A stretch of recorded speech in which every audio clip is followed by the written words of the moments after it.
Morning না না না, এটা গুড মর্নিং না, এটা হচ্ছে তাড়াহুড়োর মর্নিং। আপনারাও কি সকালে উঠে মনে হয় আজ ব্রেকফাস্ট বানাতে হবে? চলুন আজকে রান্নাটা তাহলে এমন ভাবে করি যেন 5 মিনিটের মধ্যে যুদ্ধে নামতে হবে।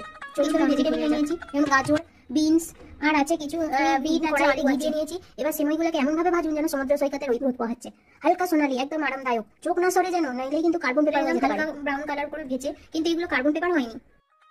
সরষের তেল দিয়ে দিলাম, তারপরে একটু জিরে দিয়ে দিয়েছি, তারপরে সবজিগুলো ঝপাং করে ঝাঁপিয়ে পড়ে গেল। এবার একসঙ্গে নাড়তে শুরু করে দিল। তেলের ডিশটিকে একটু ভালোভাবে নাড়তে হবে, নেড়ে নিয়ে এর মধ্যে একটু নুন হলুদ দিয়ে দিলাম, যেটা ভালো করে দিয়ে দিয়েছি। এবার আমি ভালো করে নেড়ে নিয়ে ওর মধ্যে নুন আর হলুদ দিয়ে দিলাম, হলুদ গুঁড়ো সামান্য, যেন সিমইয়ের গায়ে শুধু একটা সোনার চেন পরানো হচ্ছে, বেশি নয়, নইলে আবার কিন্তু সবাই ভাববে আমি হলুদের বাড়ি। ভালো করে নাড়ুন যেন ভালো করে এদিক ওদিক করে নাচতে পারে। তারপরে এর মধ্যে সিমইগুলো অ্যাড করে দিন, করে দিয়ে ওপরে কিছুটা লঙ্কার গুঁড়ো, কাঁচা লঙ্কা দিয়ে দিন। দিয়ে দেওয়ার পরে এটা মিক্স করে নিয়ে দিয়ে দিলাম আমি কিছুটা জল। তবে জল আমাদের জীবনে রক্ষাকর্তা, বেশি জল দেবেন না, তা যেন এমন জল দিন যেন সিমইগুলো যেন সাদা কাটতে যাচ্ছে। এরপরে সবাই একা একা হয়ে গেছে, আর কেউ একসঙ্গে নেই।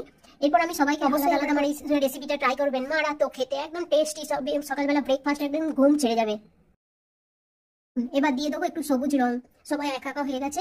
এবার আমি দিয়ে দিচ্ছি একটু নুন, তারপরে দিয়ে দিলাম, হ্যাঁ একটু সবুজ রং দিতে ভুলে গেছিলাম, সবুজ রংটা আমি দিয়ে দিই। একটা ছোট টিপস দিচ্ছি, যদি আপনার কোনো সবজি যদি খারাপ হয় দেখতে রান্না করার পরে, আপনি একটুখানি ধনেপাতা ছড়িয়ে দেবেন, দেখবেন সুন্দর লাগবে আপনার রান্না রেডি। তবে হ্যাঁ, খাবার সময় একটু লেবু রস পড়ে গেছে না, খুশি খুশি লাগলে অবশ্যই কমেন্টে জানাবেন।